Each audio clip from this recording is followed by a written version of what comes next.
Shop Hot Buys on kids' beds starting at just $1.99. From colorful styles to teen-approved designs. Find the styles they love for less. Plus, fast delivery and expert setup. Now at Roots To Go Kids.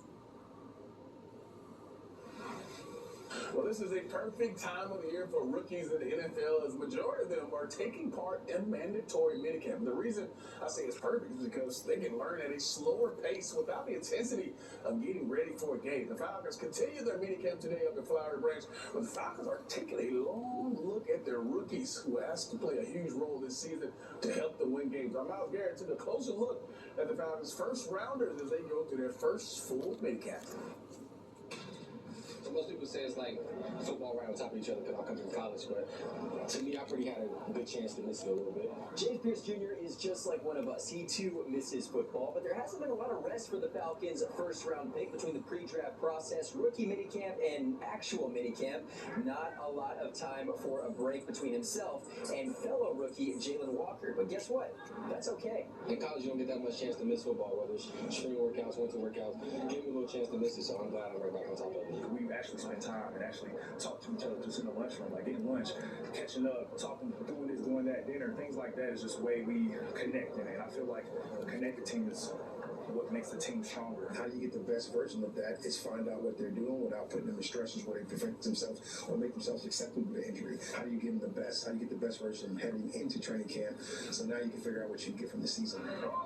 Raheem Morris is an easy guy to know, and he, in turn, knows his guys. That's why he's had his first-round rookies work separate at times to monitor their learning curve, both physically and mentally. That's what we consistently think about.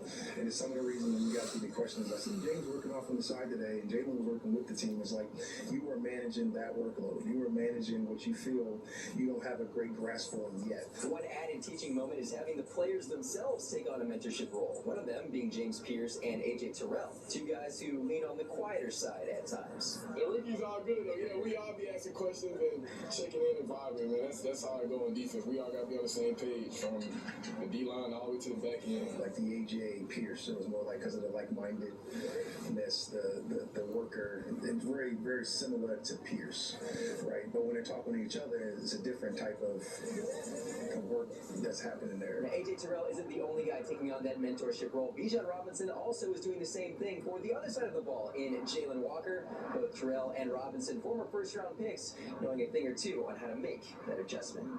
Here at Flowery Branch, Myles Garrett, Fox 5 Sports. All right, thanks, MG. Well, the Braves have lost 6 straight series and have gone just 4-15 through their last 19 games. They're 3-5 in those rubber matches this year and look to improve on that stat today in Milwaukee. Spencer Swellenback, he got the memo all right. He throws a complete game with 5 hits, 2 earned runs, 9 strikeouts, and 0 walks. I think see how I got it going. Top of the second here, Michael Harris. It absolutely drills this one. I mean, a complete no-doubter to the second deck. 2-run homer. Puts the Braves up 2-0. Love to see Michael Harris getting into the mix. Then top of the 4th, Ronald Acuna Jr. says, Mike, you know what? Let me join you with this monster shot into the left center. 2-run homer, his 6th of the season. After the Braves up 5-1, Braves go on to get the rubber match and get the win 6-2. Well, for the first time in 6 years, Ultimate Fighting Championship is back in the ATL. UFC Fight Night, Usman vs. Buckley, is set for this Saturday at State Farm Arena. And while the main event features former welterweight champion Kamaru Usman going up against the rising star Joaquin Buckley, there's a Georgia native in the mix as well. Augusta's Malcolm Wellmaker will be in the action and has something exciting planned for his local fans. Every time I fight in Atlanta, I try to walk out to something very personal for the Atlanta crowd. So this was no different, man. You know, every time I've ever fought in Atlanta, you know, for the NFC, I've had a great time. The city has shown me so much love. So it's going to be that same feeling, just on a huge scale this time.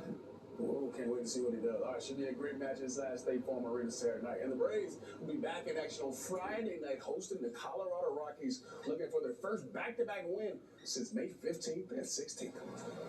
All right, Chuck, glad to see they got the dub tonight. Thanks so much for joining us here for News Edge at 11 as we leave you with a live look at the Strawberry Moon. We hope you have a fantastic evening. Extra is coming up next. We'll see you back here.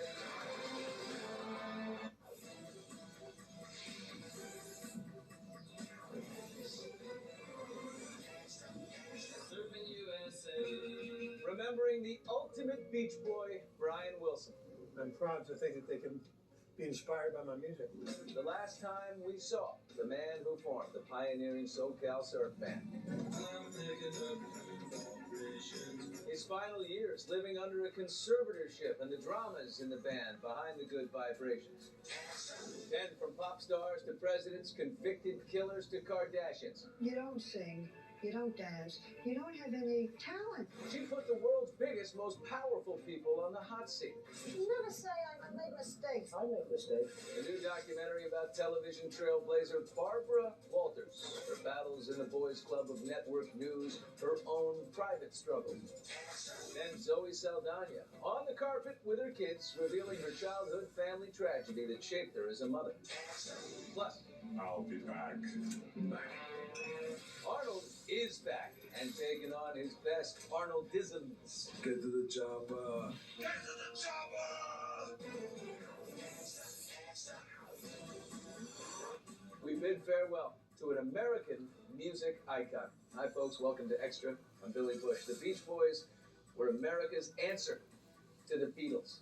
Paul McCartney was a huge fan, and now the man in the middle, the guy who started it all, is gone. Ladies and gentlemen, the Beach Boys. They were the blonde California kids who brought surf culture to the world. Competed with the Beatles. We ended up as kind of like a rivalry. The Beatles, here are the Beach Boys. They sold 100 million records with countless #1 hits. Surfing USA. When we saw that Surfing USA was in the top 10 in Israel, it was pretty remarkable. Pretty big deal. And he was the brains behind it all. Brian Wilson, his family sharing their grief with the world, announcing that he has passed away. Brian was married twice and had 7 children, including Carney and Wendy Wilson, 2 of the members of the music trio Wilson Phillips. This was his final public appearance just over a year ago. It was his first time facing the camera since he had been placed under a conservatorship due to a neurocognitive disorder. It was great to have Brian there. It was healing. Yeah. It was really, really precious to get together and be able to sing. That's what we're known for. The boys banded together again for the first time in 60 years at the Hollywood premiere of their Beach Boys documentary on Disney Plus, which goes inside the band's global success with rare home videos and interviews. We used to sing 3-bar harmony in the backseat of the car. The documentary went behind the scenes of the band's humble beginnings. We know each other for a really long time, and there really is a great deal of fellowship in the group, and we've been through an awful lot. It's a real family story. Your cousins and your friends, family members, and that filled out. It made a beautiful sound together. Beautiful sounds. But there were conflicts and family feuds. My Uncle Murray sold to the publishing. And Brian went, "You sold my songs?" 3 years ago, before his decline, Brian was still making music. The PBS show American Masters was right beside the music maker in the studio. I'm nervous. As soon as I hear California Girls, I'm cool. 2, a 1, 2, 3. I've been in this town, so I'm back in the city. I'm taking for a loss, and I'm known for a long, long time. In one of our final interviews, Brian told us That admiration and respect for you from other artists, what is that? Well, I hope that they can learn from my music. I'm proud to think that they can be inspired by my music. God only knows what I'd be without you. Brian Wilson was 82 years old, but forever the ultimate beach boy. Well, Brian Wilson is one of the few celebrities that Barbara Walters did not get a chance to interview during her legendary career. Over 6 decades, she sat down with headline maker after headline maker, like Michael Jackson, Monica Lewinsky, even Russian President Vladimir Putin. She was famous or infamous for making stars cry and asking the questions everyone else was afraid to ask. Let me know when you're speed. Do you have speed? You have speed? Do you have speed?